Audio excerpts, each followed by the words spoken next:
հանրության մեջ հաշտության, հանդուրժողության, միասնության ոգին զորացնելու, եկեղեցի պետություն խաթարված հարաբերությունները վերականգնելու, ընդհակառակը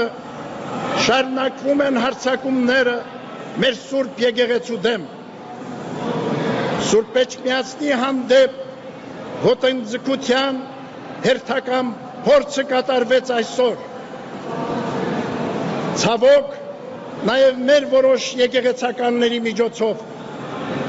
սակայն հավատավոր մեր ժողովրդի զավակները մնում են աներեր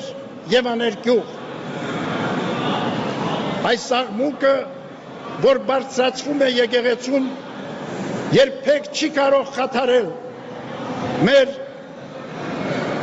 առաքելությունը, մեր ծրագրերը, որոնք կոչված են մեր եկեղեցու պայծառության եւ մեր երկրի շինության համար։ Հայրապետական մեր գնահատանքն ենք բերում ձեզ, սիրելիներ, եւ բոլոր հայրենիներին, ազգային կազմակերպություններին, որոնք տարիներ շարունակ, ինչպես նաև հակաեկեղեցական արշավի այս օրերին, իրենց զորակցությունն են ցուցաբերում